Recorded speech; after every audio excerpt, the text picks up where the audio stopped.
नमस्कार दोस्तों, स्वागत है आप सभी का मेरे YouTube channel the Sanatan express पर एक बार फिर से। तो हमने अब तक बात करी है 4 अपनी देवियों पर, 4 अष्टलक्ष्मियों पर। तो जैसा कि हमने समझा कि अब आपको थोड़ा थोड़ा समझ में आने लगा होगा कि जो लक्ष्मी है वो धन, सोना, चांदी, वैभव तक सीमित नहीं है। क्यों? क्योंकि हमने बात करी वीर लक्ष्मी माँ अर्थात धैर्य लक्ष्मी माँ की भी और संतान लक्ष्मी माँ की भी। और आज एक ऐसी भ्रांति टूटने वाली है जिससे आपके मन में सबसे पहला सवाल तो ये आएगा कि ज्ञान की देवी तो सबसे पहले सरस्वती ही थी, ये कहां से आई?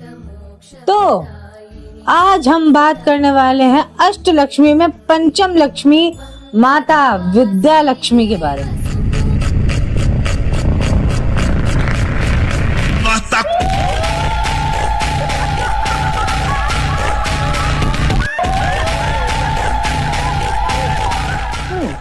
विद्या लक्ष्मी, नाम से ही समझ में आता है कि ये वो लक्ष्मी का स्वरूप है जो विद्या प्रदान करता है।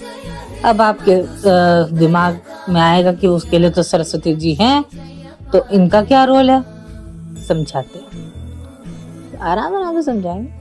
पहले तो इनकी कथा पर है। सरस्वती मैया थी इस सृष्टि में, ठीक है, पर एक बारी नारायण और ब्रह्मदेव हमेशा की तरह बैठकर सृष्टि के बारे में सोच रहे थे, इसका क्या होगा, कैसे चलाएगा इंसान इसे। तो नारायण ने उन्हें कहा कि हे ब्रह्मदेव, जो भी लक्ष्मी के जो जिसके पास भी लक्ष्मी जाती है ना, वो लक्ष्मी के उसमें क्या कहते हैं, आवेश में आकर अपनी बुद्धि खो देता है। क्या कर सकते हैं, क्या करें। तो तब नारायण ने अपनी एक आंख तिरछी करी और लक्ष्मी जी की ओर देखा। लक्ष्मी जी समझ गई कि अब मुझे कोई लीला दी। तत्पश्चात क्या होता है, एक बारी ऋषियों और देवताओं को अपने ज्ञान पर अहंकार हो जाता है। तो ऋषि के जो असल में ऋषि जब मंत्र पढ़ते हैं यज्ञ में, उससे देवताओं को शक्ति मिलती है। तो अब जब दोनों को ही अपने अहंकार का और उन्हें अपनी ड्यूटी का अहंकार हो जाता है देवताओं को, तो सृष्टि का तालमेल बिगड़ने लगता है। और इस तालमेल के बिगड़ने से क्या होता है, जो ऋषियों के अंदर का ज्ञान होता है वो खत्म होने लगता है। ऋषियों का ज्ञान खत्म होने लगा, तो अब जो राजा महाराजा अश्वमेघ वगैरह जैसे यज्ञ कराते थे जिनसे उन्हें लक्ष्मी की प्राप्ति होती थी, वो सब बंद हो गए। राजाओं के मुख्य कोष खाली होते चले गए, राज्यों को संभालना मुश्किल हो गया। इन शॉर्ट देखा जाए तो नारायण का काम बढ़ गया। क्या करें भाई, क्या करें। सारे पहुंचे ब्रह्मदेव के पास। ब्रह्मदेव ने कहा कि ये लीला का कोई हिस्सा है, तो आप लोग एक काम करो, कुछ पूजा वगैरह करो किसी की। तो राजाओं ने कहा कि हम तो धन की वजह से पीड़ित हैं, तो हम माता लक्ष्मी की उपासना करेंगे।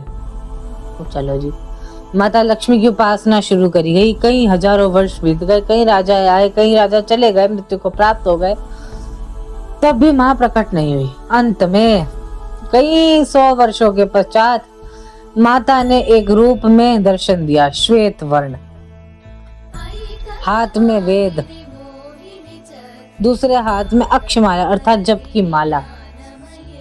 तो राजाओं ने उनका ये सौम्य स्वरूप देख के कहा कि माँ, आपका ना रूप कहीं देखा है, लेकिन उस हिसाब से भी कुछ अधूरा है।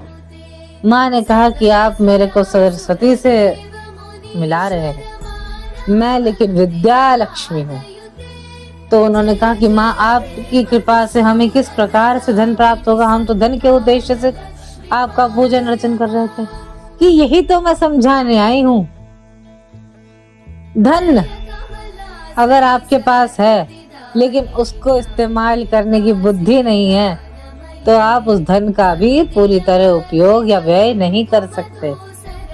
इसीलिए मुझे ये अवतार लेना पड़ा, अपना विद्या लक्ष्मी, जिसके आने से आपको धन संपदा के साथ पीछे पीछे ज्ञान की भी प्राप्ति होगी। आपके अंदर विवेक आएगा, जिससे कि आप अपने धन को, अपने वैभव को एक सही दिशा में उपयोग कर सकते हैं। आप ऋषि मुनियों के लिए प्रयोग कर सकते हैं, और ऋषि मुनियों को इससे स्थिर बुद्धि की प्राप्ति होगी, क्योंकि इस धन से, इस चीज के द्वारा जो आप धन अर्जित करेंगे उस चीज का दान अब जब उन ऋषियों को देंगे, उस लक्ष्मी स्वरूप से उनके अंदर विवेक का और स्थिर बुद्धि का निवास होगा, जिस कारण से जो देवताओं का अहंकार है कि उन्हें शक्तियां स्वतः ही मिली हुई हैं, वो भी समाप्त होगा। माता के ये वचन सुनकर राजा अधिराज बहुत खुश हुए। सारे राजा मुनि भी सब मान गए, किंतु परंतु इंद्र अभी भी नहीं माना। धन आ गया अब उनके पास भी, शक्ति स्वरूप वैभव धन अब उनके पास भी आ गया जब उन्होंने यज्ञ वगैरह शुरू हो गए। किंतु यही वो आगे चलकर कड़ी बनी, जब बुद्धि नहीं थी इंद्र के पास तो गया दुर्वासा ऋषि के द्वार, और ऋषि दुर्वासा ने श्राप व श्रीहीन होने का दिया श्राप, और बन गई सावन की सबसे बड़ी गाथा, जिसे हम जानते हैं समुद्र मंथन के नाम से। तो सावन आने में भी काफी कम टाइम बचा है, और इस सावन में हम बात करेंगे इसी समुद्र मंथन की, क्योंकि इसमें आने वाली शिवरात्रि का कारण भी समुद्र मंथन से ही जुड़ा है। तो बने रहिए मेरे साथ मेरे चैनल द सनातन एक्सप्रेस पर, और सब्सक्राइब करे बिना मत जाना।